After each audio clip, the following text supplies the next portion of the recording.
तो आज की ये वीडियो आपके लिए बहुत खास होने वाली है, क्योंकि हम बात करने वाले हैं नवोदय विद्यालय एंट्रेंस एग्जाम 6 वाले बच्चों के लिए नए सिलेबस और नए पैटर्न के बारे में।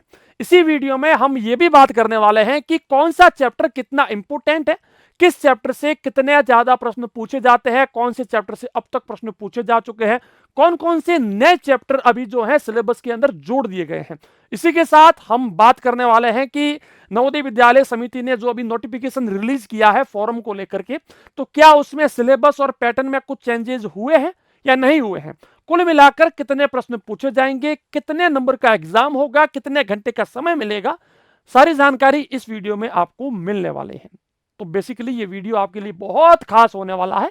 अब तक लगभग मैं YouTube के ऊपर 1500 के आसपास वीडियो अपलोड कर चुका हूं। भले ही आपने मेरा कोई भी वीडियो पूरा ना देखा हो, लेकिन ये वीडियो पूरा जरूर देख लेना, क्योंकि आपको पता है कि जब एक युद्ध लड़ा जाता है, वैसे ये अभी के समय में एग्जाम को युद्ध माना जाता है, तो जब युद्ध लड़ा जाता है तो युद्ध के अभ्यास के साथ साथ युद्ध की रणनीति भी बहुत ज्यादा इंपॉर्टेंट होती है। हमें पता होना चाहिए कि हम किससे युद्ध करने वाले हैं और क्या क्या होगा।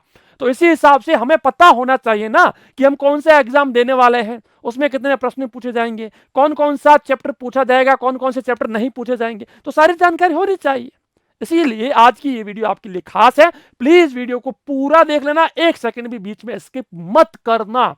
और जिस किसी बच्चे ने इस वीडियो को पूरा देखा है, कमेंट सेक्शन में ये लिख देना कि सर मैंने इस वीडियो को पूरा देख लिया है। ठीक है, चलिए हाँ तो स्टार्ट करें। नवोदय विद्यालय कक्षा 6 के नए सिलेबस और नए पैटर्न के बारे में मैं सभी बच्चों से रिक्वेस्ट करता हूं कि प्लीज वीडियो को लाइक कर दो। लाइक के बिना तो इस वीडियो को छोड़ना ही मत, और वीडियो को स्किप मत करना, और कमेंट सेक्शन में एटलीस्ट जय नवोदय जरूर लिख देना। ठीक है, स्टार्ट करें। आइए बात करते हैं नवोदय विद्यालय कक्षा 6। नवोदय विद्यालय कक्षा 6 के नए सिलेबस और नए पैटर्न के बारे में इस वीडियो में बात होने जा रही है, जहां पर सबसे पहले हम बात कर लेते हैं लेटेस्ट पैटर्न।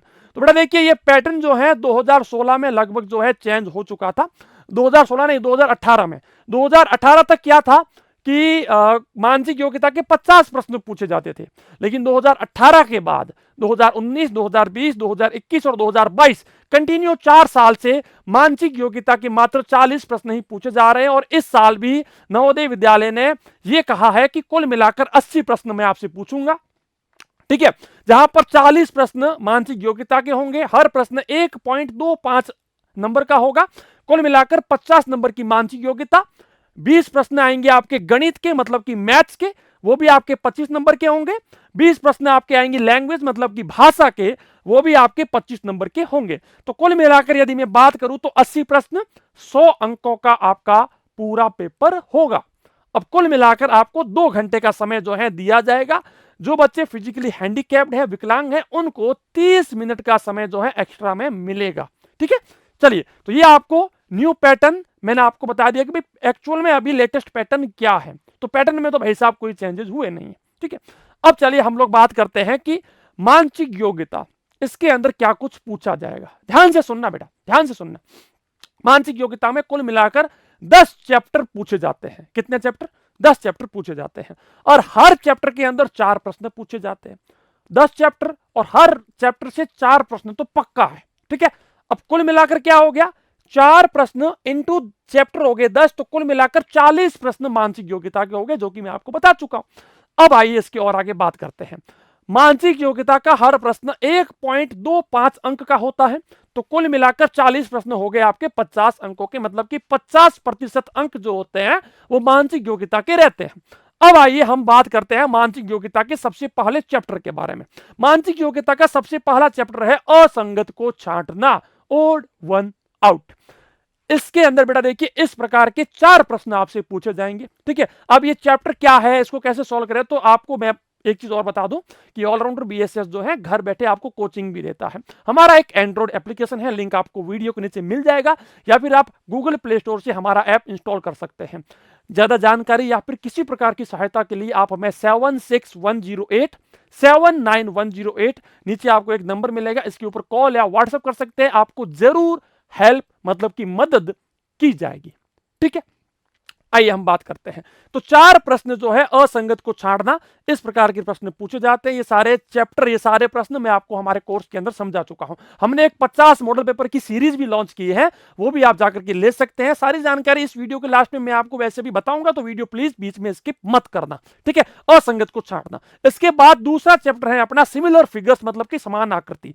अब ये क्या होता है, 4 प्रश्न ये भी पूछे जाएंगे कि यहां पर एक आकृति होगी, ऐसी की ऐसी आकृति यहां पर कहां पर मैच कर रही है, वो अपने को बताना होता है। तो इसके 4 प्रश्न ये हो गए, 4 और 4 कुल मिलाकर 2 चैप्टर में आपके 8 प्रश्न तो यहां पर हो गए। अब तीसरा चैप्टर जो आपका होता है वो होता है पैटर्न कंप्लीशन, मतलब कि आकृति पूरक।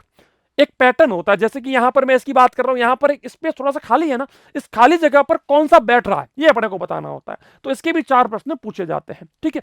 अब अगर हम बात करें चौथे चैप्टर की, ये होता है बेटा सीरीज, मतलब कि श्रृंखला, सीरीज कंप्लीशन, श्रृंखला पूर्ण करना, ठीक है। तो यहां पर एक आपको सीरीज दी गई है, लेकिन यहां पर एक स्पेस खाली दिया गया है, तो यहां पर कौन सा, ये जो 4 आकृतियों में से कौन सा बैठ रहा है ये अपने को बताना होता है। ये है बेटा अपना चौथा चैप्टर। पांचवा चैप्टर यहां पर जो अपना होता है वो होता है वर्गीकरण, ठीक है। वर्गीकरण मतलब क्या होता है, इन दोनों के बीच में जो संबंध है, जो रिलेशन है, वही इनके बीच में होगा, लेकिन ये आकृति अपने को पता नहीं है, यहां से अपने को बतानी होती है, ठीक है। तो ये होता है बेटा अपना वर्गीकरण। छठा चैप्टर जो है अपना वो है दर्पण प्रतिबिंब, मतलब कि जो कांच होता है, मिरर जो होता है, उसके अंदर ये आकृति कैसे दिखेगी। एक्स वाई एक कांच है, कोई एक मिरर है, उसके सामने इसको रखा तो ये कैसा दिखेगा, तो ये घूम जाएगा। तो इस हिसाब से जो है अपने को चारों ऑप्शन में से एक ऑप्शन चूज करना होता है। ऐसे भी 4 प्रश्न जो है पूछे जाते हैं। सातवां चैप्टर जो होता है वो होता है फोल्डिंग द पेपर, कागज को मोड़ना, काटना, फिर से खोल देना, तो कौन सी आकृति बनेगी। तो जैसे कि ये है, इसको हमने फोल्ड किया, फिर से फोल्ड किया, फिर यूं करके थोड़ा काट दिया, फिर जब इसको खोलेंगे तो कौन सी आकृति बन जाएगी, ये अपने को बताना होता है। तो ये इस प्रकार के भी 4 प्रश्न जो है पूछे जाते हैं, और बच्चे जो है इस चैप्टर को सबसे ज्यादा हार्ड मानते हैं, बट एक्चुअल में कुछ भी हार्ड नहीं है। यदि आपने अच्छी स्ट्रेटेजी के साथ, एक अच्छे गाइडेंस के साथ अगर प्रिपरेशन किया है तो कुछ भी आपके लिए हार्ड नहीं है, ठीक है, ठीक है। तो 4 प्रश्न ये हो गए।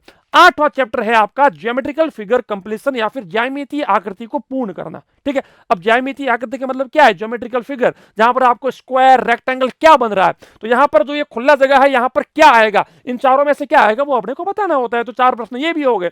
अब अगर मैं 9वें चैप्टर की बात करूं, वो होता है बेटा अपना कट पीस, मतलब कि कागज के कुछ टुकड़े अगर आपको दे दिए जाए और आपको कहा जाए कि इनको जोड़ करके ये बताओ कि कौन सी आकृति बन सकती है, वो अपने को बताना होता है। जैसे कि यहां पर 1 2 3 यहां पर जो है कागज के टुकड़े दिए गए हैं, अब इनको जोड़ करके कौन सी आकृति बनेगी ये अपने को बताना होता है। तो 4 प्रश्न ये भी हो गए। अब 10वां चैप्टर, अंतिम चैप्टर जो इसका है वो है एम्बेडेड फिगर, मतलब कि छिपी हुई आकृति, सन्निहित आकृति, मतलब कि ये जो आकृति है ना, ये जो यहां पर फिगर दिया गया है, ये कहीं ना कहीं चारों ऑप्शन में से कहीं ना कहीं छिपा हुआ है, वो अपने को बताना होता है। तो 4 प्रश्न ये भी हो गए। कुल मिलाकर देखिए चैप्टर हो गए 10, हर चैप्टर से 4 प्रश्न, 40 प्रश्न हो गए। हर प्रश्न 1.25 नंबर का, मतलब कि 50 नंबर का आपका मानसिक योग्यता का पूरा कॉन्सेप्ट हो जाएगा। अब चलिए भाई साहब बात करते हैं गणित, मतलब कि अंक गणित कह दो या फिर मैथमेटिक्स कह दो। अब मैथमेटिक्स में देखिए कुल मिलाकर 20 चैप्टर पूछे जाते हैं, ठीक है। बेसिकली 20 चैप्टर जो है आपसे मैथ्स, गणित के अंदर पूछे जाते हैं। अब इन 20 चैप्टर के लिए आपको 20 प्रश्न पूछे जाते हैं। इसका मतलब ये नहीं है कि हर चैप्टर से एक एक प्रश्न पूछा जाए। जवाहर नवोदय विद्यालय बहुत बार क्या करता है कि 5-6 चैप्टर से प्रश्न पूछता ही नहीं है ना। कुछ चैप्टर से 4 प्रश्न पूछ लिए, कुछ से मतलब कुछ नहीं पूछा, ऐसा भी होता है। तो आइए हम बात कर लेते हैं। सबसे पहले यदि मैं बात करूं तो हर प्रश्न 1.25 नंबर का होता है। कुल मिलाकर 20 प्रश्न, मतलब कि 25 नंबर की गणित आती है, मैथमेटिक्स आपके सामने आती है, और मेरिट लगभग इसके ऊपर ही डिपेंड करती है, ठीक है। आइए अब बात करते हैं गणित के अंदर। सबसे पहला चैप्टर जो है वो है संख्या प्रणाली, नंबर सिस्टम, जिसके अंदर से 2 प्रश्न जो है लगभग हर साल पूछे जाते हैं, ठीक है। मैं सारे चैप्टर का आपको बताऊंगा कौन से चैप्टर से कितने प्रश्न पूछे जाते हैं। तो संख्या प्रणाली मतलब कि नंबर सिस्टम जो है, इससे 2 प्रश्न जो है लगभग हर साल पूछ लिए जाते हैं, ठीक है। तो बहुत ज्यादा महत्वपूर्ण है भाई साहब ये तो। अब नंबर सिस्टम के साथ साथ एक चैप्टर आता है रोमन नंबर सिस्टम। वैसे जवाहर नवोदय विद्यालय ने नंबर सिस्टम और रोमन नंबर सिस्टम को सेम माना है, लेकिन रोमन नंबर सिस्टम से कभी भी जो है अब तक लगभग 4-5 साल हो गए हैं, इससे कोई प्रश्न पूछा नहीं गया। लेकिन इसका मतलब ये नहीं है कि हमें इसको पढ़ना नहीं है। हाँ, हम इसको लास्ट में पढ़ सकते हैं। पहले जो मेन चैप्टर से जहां से सबसे ज्यादा प्रश्न पूछे जाते हैं, जो सबसे ज्यादा महत्वपूर्ण है, उनको पहले पढ़ लो, इनको बाद में पढ़ लेना, लेकिन पढ़ना जरूर है, छोड़ना नहीं है, ठीक है। तो इससे अब तक जो है लगभग 4-5 साल हो चुके हैं, एक भी प्रश्न रोमन संख्या प्रणाली से नहीं पूछा गया, लेकिन इस चैप्टर में है, आपके मतलब कि कॉन्सेप्ट में है, ठीक है। अब रोमन नंबर संख्या प्रणाली के बाद आता है होल नंबर्स, मतलब कि पूर्ण संख्या। तो पूर्ण संख्या या आप इसको बोल दो, या फिर ये बोल दो कि फंडामेंटल ऑपरेशंस बोल दो, है ना, ये भी है। तो इससे जो है लगभग एक प्रश्न हर साल पूछा जाता है, कुछ बार एक पूछ लिया जाता है, कुछ बार 2 पूछ लिया जाता है, लेकिन पूछा जरूर जाता है। तो बहुत महत्वपूर्ण चैप्टर ये भी माना जाता है, ठीक है। अब पूर्ण संख्याओं के बाद आता है फ्रैक्शनल नंबर्स, मतलब कि भिन्न संख्या। भिन्न संख्याएं क्या हो गई? भिन्न संख्याओं से 2 प्रश्न जो है लगभग हर साल पूछे जाते हैं। फ्रैक्शनल नंबर्स को जोड़ना, फ्रैक्शनल नंबर्स को, मिक्स्ड फ्रैक्शंस को उसमें चेंज करो, उसको उसके में चेंज करो, वो सारा कुछ जो है पूछा जाता है। मैं आपको चैप्टर में समझा चुका हूं वैसे, ठीक है। तो ये हो गया फ्रैक्शनल नंबर, मतलब कि भिन्न संख्या। अब भिन्न संख्याओं के बाद अपने सामने आता है डेसिमल नंबर्स, मतलब कि दशमलव संख्या। इससे भी जो है 2 प्रश्न पूछे जाते हैं। अब एक्चुअली हो क्या गया है कि जवाहर नवोदय विद्यालय के सामने 20 चैप्टर है, अब उनको प्रश्न भी 20 ही पूछने हैं। तो बहुत बार जवाहर नवोदय विद्यालय क्या करता है पता है? बहुत बार वो ये करता है कि ये चैप्टर और ये चैप्टर दोनों को मिक्स करके वो, मान लीजिए आपसे एक प्रश्न पूछ लेता है, दोनों को मिक्स करके, ठीक है ना। तो एक ही प्रश्न बहुत सारे चैप्टर से लिंक्ड होता है ना, तो वो भी होता है। तो जब आप इन सारे प्रश्नों की संख्या को चेक करते हो ना, जैसे कि यहां पर मैंने एक यहां पर बताया प्रश्न, यहां पर मैंने कुछ नहीं बताया, तो जब आप सबको जोड़ोगे ना तो शायद आएंगे 27 प्रश्न आएंगे, लेकिन 27 प्रश्न पूछे नहीं जाते। इसका कारण यह है कि कुछ चैप्टर, मतलब कुछ प्रश्न वो होते हैं जो दोनों चैप्टर से पूछ ले जाते हैं, सेम, ठीक है, वो चीज भी है। तो यहां पर मैंने पूर्ण संख्या आपको बता दिया, फ्रैक्शनल नंबर भी आपको बता दिया, ये भी मैं आपको बता चुका हूं। अब हम बात करते हैं, आइए नेक्स्ट अपना जो चैप्टर है वो है फैक्टर्स एंड मल्टीपल्स, जिसको हम लोग कहते हैं गुणनखंड एवं गुणक। आपने एक चैप्टर का नाम सुना होगा, लसअप मसअप वाला चैप्टर जो होता है, वो यहां से लगभग 4 प्रश्न पूछ ले जाते हैं। बहुत ही महत्वपूर्ण चैप्टर है भाई, सबसे ज्यादा इंपोर्टेंट चैप्टर है ये वाला, 4 प्रश्न लगभग पूछ लिए जाते हैं। आइए इसके बाद हम लोग बात करते हैं, 7वां है अपना स्क्वायर एंड स्क्वायर रूट, वर्ग एवं वर्गमूल। एक भी प्रश्न नहीं पूछा गया है, लेकिन अब ये पढ़ना क्यों इंपॉर्टेंट है? क्योंकि दूसरे चैप्टर से जो प्रश्न पूछे जाते हैं ना, उसके अंदर इसका बहुत बड़ा रोल है। यानी कि दूसरे चैप्टर के प्रश्नों को सॉल्व करने के लिए इस चैप्टर का यूज किया जाता है। पर्टिकुलरली इस चैप्टर से कोई प्रश्न नहीं पूछा जाता, लेकिन दूसरे प्रश्नों को सॉल्व करने के लिए आपको वर्ग और वर्गमूल की जानकारी होनी चाहिए, इसलिए यह चैप्टर भी आपको पढ़ना पड़ेगा। जब आप जो है जवाहर नवोदय विद्यालय के सिलेबस को देखोगे ना, उसके अंदर यह चैप्टर होगा ही नहीं, लेकिन फिर भी अपने को पढ़ना है, क्योंकि अगर इसको नहीं पढ़ा तो कुछ ऐसे आपके सामने प्रश्न आएंगे जो आपसे सॉल्व नहीं होंगे, ठीक है। तो ये भी आपको पढ़ना है, ठीक है। इसके बाद है क्यूब एंड क्यूब रूट, वो भी वही चीज, एक भी प्रश्न नहीं पूछा गया है, लेकिन फिर भी पूछा जाता है, मतलब कि दूसरे चैप्टर के प्रश्नों को सॉल्व करने के लिए इसका उपयोग किया जाता है। तो ये मान लो कि स्क्वायर स्क्वायर रूट हो गया, क्यूब क्यूब रूट हो गया, ये आपके लिए नए चैप्टर जोड़ दिए गए हैं, ऐसा समझ लो, ठीक है। चलिए इसके बाद यदि हम बात करें एप्लीकेशंस ऑफ मेजरमेंट, ये बेटा जो है एक प्रश्न लगभग हर बार पूछा जाता है, ठीक है, एक प्रश्न इस चैप्टर से पूछा जाता है, ठीक है।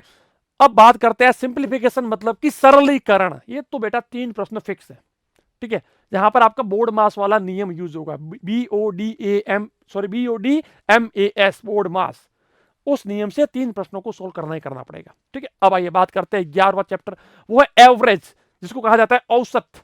लेकिन इससे अभी तक कोई भी प्रश्न नहीं पूछा गया है, लगभग 2-4 साल हो चुके हैं, लेकिन फिर भी महत्वपूर्ण इसलिए है क्योंकि बहुत बार जो है दूसरे चैप्टर, जो कोई दूसरा चैप्टर होता है उसका प्रश्न सॉल्व करने के लिए इसका इस्तेमाल किया जाता है। तो ये समझ लो कि ये भी आपके लिए न्यू चैप्टर ऐड हो चुका है।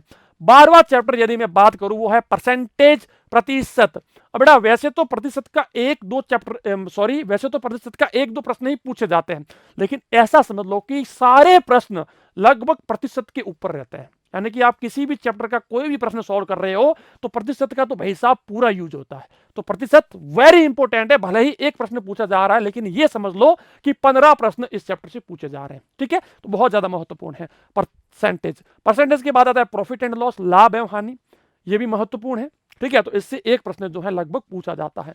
अब 14वां जो अपना चैप्टर है वो है बेटा अपना सिंपल इंटरेस्ट, मतलब कि साधारण ब्याज। साधारण ब्याज से लगभग 2 प्रश्न पूछे जाते हैं। यहां पर एक बहुत ही अच्छा फॉर्मूला है, PRT/100, ठीक है, मूलधन गुणा समय गुणा दर बट्टा में 100। ये इसका एक सूत्र है, बहुत महत्वपूर्ण है, बस उसी से सारे प्रश्न पूछ लिए जाते हैं।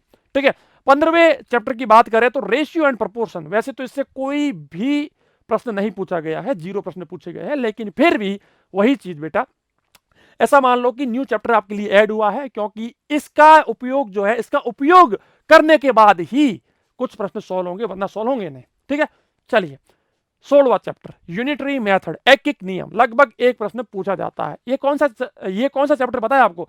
जैसे कि 5 पेन का मूल्य इतना है तो 4 पेन का मूल्य क्या होगा, ऐसे जो प्रश्न होते हैं वो इसी चैप्टर से पूछे जाते हैं। तो इसका नाम है यूनिटरी मेथड, मतलब कि एक एक नियम।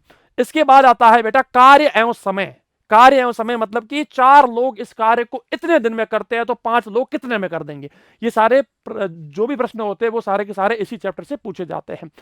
अब बात करते हैं 18वें प्रश्न के बारे में, चाल, समय और दूरी। चाल, समय और दूरी, ये चैप्टर जो है ये भी महत्वपूर्ण है, यहां से लगभग एक प्रश्न पूछा जाता है। और यहां पर क्या होता है कि कोई भी रेलगाड़ी इतनी स्पीड से जा रही है तो वो कितने समय में पार कर लेगी, ये कर लेगी, ऐसे सारे प्रश्न इसी चैप्टर से जो है पूछे जाते हैं। ठीक है, अब बात करते हैं 19वें प्रश्न की। यहां पर बेटा क्षेत्रफल, परिमाप और आयतन, लगभग 3 प्रश्न पूछे जाते हैं। अब यहां पर क्या होता है कि एक कोई यहां पर अपना मान लीजिए खेत है, उस खेत की लंबाई इतनी है, चौड़ाई इतनी है, वहां पर एक स्विमिंग पूल है, ये है वो है, तो उसका क्षेत्रफल निकालो, वो निकालो, इस प्रकार के सारे प्रश्न यहां से जो है पूछे जाते हैं। अब अंतिम अपना जो चैप्टर है वो है 20वां अप्रोक्सीमेशंस, मतलब कि सन्निकटन। इसमें क्या होता है बेटा कि 4.12 इसका नियरेस्ट पूर्ण संख्या क्या होगी, इसके आसपास वाली पूर्ण संख्या क्या होगी, तो ऐसे जो है प्रश्न इससे पूछे जाते हैं।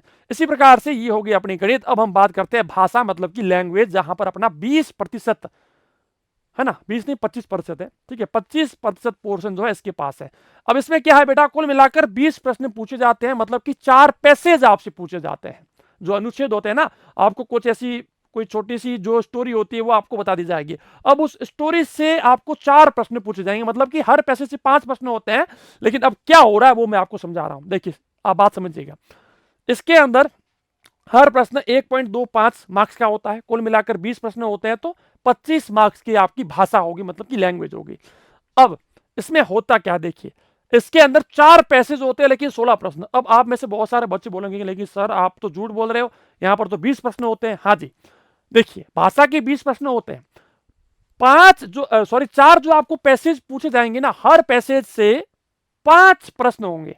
ठीक है, लेकिन 4 प्रश्न जो होंगे ना वो उस पैसेज से रिलेटेड होंगे, यानी उसका उत्तर कहीं ना कहीं उस जो आपके सामने पैसेज है उसके अंदर है, लेकिन हर पैसेज में एक प्रश्न होगा जिसमें आपको कुछ और पूछा जाएगा। ठीक है, तो कुल मिलाकर ये मान लो कि 16 प्रश्न जो होंगे वो पैसेज से रिलेटेड होंगे, लेकिन 4 प्रश्न जो होंगे उनमें आपको क्या होगा, शब्दों का अर्थ पूछा जाएगा। जैसे कि आपके सामने कोई भी एक ऐसा स्टोरी रख दी गई कि महात्मा गांधी ने ये किया, महात्मा गांधी ने ये किया, तो महात्मा गांधी की जो स्टोरी है उसी के अंदर कोई एक ऐसा शब्द होगा, कोई एक ऐसा वर्ड होगा, जैसे कि वहां पर एक शब्द होगा कि महात्मा गांधी ने मेहनत की, मेहनत की। तो अब आपसे यह पूछा जाएगा कि मेहनत शब्द के जैसा एक ऐसा कौन सा शब्द है जिसका भी अर्थ मेहनत ही है ना, तो मेहनत का और क्या मतलब हो सकता है। तो इस प्रकार से जो है आपको प्रश्न घुमा के 4 प्रश्न ऐसे जो है पूछे जाते हैं। तो 16 प्रश्न आपके हो गए पैसेज से रिलेटेड और 4 प्रश्न आपके हो गए पैसेज को छोड़ करके। तो कुल मिलाकर 20 प्रश्न जो है आपसे जो है भाषा के बारे में पूछे जाते हैं, लैंग्वेज में पूछे जाते हैं। इसी प्रकार से आपके 80 प्रश्न हो गए और कुल मिलाकर ये कंसेप्ट आपका हो गया। अब बहुत सारे बच्चों को कंफ्यूजन क्या होती है कि सर अभी मेरे पास सिर्फ 1 महीना बचा है, 2 महीने बचे हैं, 3 महीने बचे हैं, 6 महीने बचे हैं, 12 महीने मतलब कि 1 साल बचा है, तो क्या मैं इस कम से कम समय में या फिर इस समय में अच्छी प्रिपरेशन कर सकता हूं कि नहीं कर सकता हूं। देखिए आप किसी भी स्टेज में हो, चाहे यहां पर, चाहे यहां पर, चाहे यहां पर, चाहे यहां पर, चाहे यहां पर, कहीं पर भी हो, आप अच्छी प्रिपरेशन कर सकते हो। बस हर जगह आपकी जो स्ट्रेटेजी होगी वो कुछ और होनी चाहिए। यदि आपके पास सिर्फ 1 महीना है तो आपको सिर्फ ऊपर ऊपर से जो है कॉन्सेप्ट को पढ़ना पड़ेगा, ज्यादा कॉन्सेप्ट के अंदर जाकर के पढ़ने की जरूरत नहीं है। यदि आपके पास 12 महीने हैं तो आपके पास बहुत बहुत कुछ पड़ा है, आप आराम से सारे चैप्टर को पढ़ सकते हो। ठीक है, लेकिन अब बात करते हैं कि बेस्ट स्ट्रेटेजी क्या है, डेली कितने घंटे पढ़ें, कौन सी बुक सही है और कोचिंग कौन सी ज्वाइन करें। तो मैं आपको बता चुका हूं, हमारा एक एंड्रॉइड ऐप है, उससे आप जो है कोचिंग ज्वाइन कर सकते हैं। ठीक है, लिंक आपको वीडियो के नीचे मिल जाएगा। यहां पर मैं आपको बता दूं कि 2024 के न्यू बैचेस हमारी ओर से लॉन्च किए जा चुके हैं। ठीक है, तो ये है 2024 के लिए जवाहर नवोदय विद्यालय 6 का सारथी बैच। यदि आप इससे पहले या इसके बाद की भी कोचिंग करना चाहते हैं तो भी आप ज्वाइन कर सकते हैं, कोई दिक्कत नहीं है। जैसे कि मैं यहां पर सारथी बैच की बात कर रहा हूं, जो कि है जवाहर नवोदय विद्यालय 6 वाले बच्चों के लिए संपूर्ण सिलेबस है। मारुति बैच है जवाहर नवोदय विद्यालय 9th वाले बच्चों के लिए संपूर्ण सिलेबस है। योद्धा बैच है सैनिक स्कूल 6 वाले बच्चों के लिए देखिए मैं आपको दिखा लेता हूं, ये है योद्धा बैच सैनिक स्कूल 6 के लिए, और ये है सिपाही बैच में जो कि अभी आपको दिखा रहा हूं, और सिपाही बैच है सैनिक स्कूल 9th वाले बच्चों के लिए। अब इन बैचेस के अंदर आपको क्या कुछ मिलेगा, आइए वो भी मैं आपको दिखा देता हूं कि इन बैचेस के अंदर आपको क्या कुछ जो है देखने को मिलेगा। देखिए, अब इनके अंदर आपको जो है लाइव डाउट क्लास मिलेगी, वीडियो लेक्चर्स मिलेगा, क्वेश्चन प्रैक्टिस मिलेगा, ई नोट्स मिलेगा, ग्रुप मिलेगा, मतलब कि आपको एक पर्सनल ग्रुप मिलेगा जहां पर आप जो है दूसरे बच्चों से अपना प्रश्न पूछ सकते हो, हमारे से अपना प्रश्न पूछ सकते हो, लाइव मॉक टेस्ट मिलेगा। ठीक है, और इसके साथ जो है मॉडल पेपर मिलेंगे, लास्ट ईयर पेपर मिलेंगे, और ये जो 4 चीजें है ना, एक बुक हो गई, 2 OMR शीट हो गई, एक पेन हो गया, 2 मॉडल पेपर हो गया, इनकी हार्ड कॉपी आपके घर पर भेजी जाती है सारथी बैच में, जो बच्चों ने सारथी बैच लिया हुआ है। ठीक है, तो ये आपको भेजा जाता है। अभी देखिए ये जो बुक है, ये बुक मैंने खुद ने लिखी है, मैं आपको दिखा रहा हूं, ये बुक मैंने लिखी है, दोनों मीडियम में है, जो मीडियम आपको चूज करना है। तो ये बुक आपको जो है सारथी बैच के अंदर बिल्कुल फ्री में हम भेजते हैं। 2 मॉडल पेपर आपको भेजते हैं, 2 OMR शीट आपको भेजते हैं, एक पेन आपको भेजते हैं, ये सारा कुछ आपको भेजते हैं। तो आप अगर कोर्स परचेज करना चाहते हैं 7610879108 के ऊपर कॉल या व्हाट्सअप कर सकते हैं, या फिर मैं आपको पूरी प्रोसेस बता देता हूं। गूगल प्ले स्टोर के ऊपर जाइए, हमारा ऐप जो है उसको आप इंस्टॉल कीजिए। सबसे पहले जैसे ही आप जाओगे तो देखिए आप जो है कुछ कूपन कोड भी हमारे होते हैं, तो उनका यूज करके जो है कुछ छूट जो है प्राप्त कर सकते हैं। ठीक है, तो अभी जैसे कि आप सबसे पहले गूगल प्ले स्टोर के ऊपर गए, आपने ऐप को इंस्टॉल किया, ऐप को ओपन किया। अब जब आप जाओगे सबसे पहले इस बटन के ऊपर, ऊपर वाले बटन के ऊपर आपको यहाँ पर टिक कर देना है। फिर आपको अपना अकाउंट अगर आपके पास नहीं है तो साइन अप के ऊपर टिक कीजिए, आपकी सारी जानकारी भरिए, आपका जो अकाउंट है वो आपका बन जाएगा। अकाउंट बनने के बाद आप जो है, मान लीजिए कि आपने जब अकाउंट बनाया तो आपके सामने ये चीज लिखी हुई आ गई, तो अब आपको यहाँ पर क्या करना है कि आपका जो है जो अकाउंट है इसका पासवर्ड आपको चेंज करना पड़ेगा। तो फॉरगेट पासवर्ड के ऊपर टिक कीजिए, पासवर्ड के ऊपर टिक करने के बाद अपना फोन नंबर डालिए, आपके फोन में एक 4 अंकों का OTP आएगा, वो डाल करके आपका जो है पासवर्ड रीसेट करने का ऑप्शन आपको मिल जाएगा। एक न्यू पासवर्ड आप यहाँ पर लिखिए, चेंज पासवर्ड कीजिए, तो आपका पासवर्ड चेंज हो जाएगा। फिर वही फोन नंबर और पासवर्ड लिख करके आप यहाँ पर लॉग इन कीजिए, साइन इन कीजिए, तो साइन इन होते ही आप होम पेज के ऊपर पहुंच जाओगे। होम पेज के पास में एक आपको स्टोर का बटन मिलेगा, स्टोर के अंदर जाइए, सारे कोर्सेज आपको वहां पर देखने को मिलेंगे। जैसे कि आपने इस कोर्स को चूज किया, इसके ऊपर आपने टिक किया, इसके नीचे आपको एक बटन मिलेगा बाय नाउ का, बाय नाउ के ऊपर टिक कीजिए, देन आपका कोर्स जो है कार्ट के अंदर जुड़ जाएगा। कार्ट के अंदर जाओगे तो नीचे एक बटन मिलेगा, उसके ऊपर टिक करना है। फिर आपको यहाँ पर कूपन कोड, जो भी आपके पास कूपन कोड है उसको आपको यहाँ पर पुट करना है, कूपन कोड को अप्लाई करना है, आपको छूट मिल जाएगी। नीचे पे नाउ के ऊपर टिक करना है, देन प्रोसीड टू पे करना है। प्रोसीड टू पे करने के बाद आप फोन पे, गूगल पे, पेटीएम, जो भी आपके पास ऑप्शन है उसको चूज करके अपनी फीस यहाँ पर पे कीजिए। जैसे ही आपकी फीस यहाँ से पे हो जाएगी, आपका कोर्स एक्टिवेट हो जाएगा। कोर्स के अंदर आप फिर जाइए, कंटेंट सेक्शन में जाइए, सारा कुछ आपको यहाँ पर सब्जेक्ट मिलेंगे, सब्जेक्ट के अंदर आपको वीडियोस मिलेंगे, नोट्स मिलेंगे, मॉक टेस्ट मिलेंगे, जो भी आपको एक्सेस करना है उसके ऊपर टिक कीजिए। ठीक है, उसके ऊपर टिक करने के बाद आप जाओगे यहाँ पर चैप्टर की लिस्ट में, यहाँ पर आपको सारे चैप्टर मिलेंगे, जैसे कि संख्या प्रणाली हो गया, रोमन संख्या प्रणाली हो गया, पूर्ण संख्या हो गया, ये सारा कुछ आपको मिल जाएगा। अब जैसे कि आपने संख्या प्रणाली के ऊपर टिक किया तो संख्या प्रणाली का पार्ट 1, पार्ट 2, पार्ट 3, इस प्रकार से आपको सारे वीडियो जो है मिल जाएंगे, एंड आप इन वीडियो को वॉच कर सकते हो या फिर अपने फोन के अंदर स्टोर भी कर सकते हो। ठीक है, तो इस प्रकार से आप जो है, अब अगर कितने घंटे पढ़ने की बात करें तो मैं आपको पिछली वीडियो में बता चुका हूं कि लगभग पर डे का 2 से 4 घंटे तो कम से कम नवोदय की प्रिपरेशन को दीजिए, तो ही आपका एग्जाम बहुत ज्यादा बढ़िया हो जाएगा। और बेस्ट स्ट्रेटेजी क्या है, डेली 5 प्रश्न हर चैप्टर से पढ़िए। ठीक है, सोने से पहले रिवीजन जरूर कीजिए, अपना एग्जाम खुद लीजिए कि मतलब चेक करते जाओ कि मैं कितना पानी में हूं, कितना पानी से बाहर हूं। Don't left any chapter blindly, किसी भी चैप्टर को यूं मत छोड़ो कि यार इससे तो कुछ नहीं पूछा जाता, ये ऐसे ऐसा मत छोड़ो, उसको भी कंटिन्यू रखो। एंड खुद की हेल्थ का ख्याल रखो, हेल्थ बहुत ज्यादा महत्वपूर्ण होती है, और मॉडल पेपर की प्रैक्टिस कंटिन्यू रखिए। ठीक है, और अगर आपको देखिए, मैं आपको बता चुका हूं 50 मॉडल पेपर की सीरीज हमारी ओर से आपके लिए लॉन्च की गई है। इस सीरीज के अंदर आपको 50 मॉडल पेपर की PDF, उसकी उत्तर कुंजी, मॉक टेस्ट और वीडियो सॉल्यूशन मिलेगा। और इसके अंदर आप एक जो है कूपन कोड का यूज कर सकते हैं। कूपन कोड क्या है? कूपन कोड है गैस40, तो आपको 40% की जो है लगभग छूट मिल जाएगी। और कोई सहायता या फिर हेल्प के लिए आप हमें 7610879108 के ऊपर कॉल कर सकते हैं या हमारी वेबसाइट विजिट कर सकते हैं allrounderbss.com। मैं मिलूंगा आपसे हमारी ऐसी ही किसी नेक्स्ट खास वीडियो में। प्लीज नीचे कमेंट सेक्शन में जय नवोदय, जय भारत जरूर लिखिएगा। मैं मिलूंगा नेक्स्ट वीडियो में। जय हिंद, जय भारत, धन्यवाद।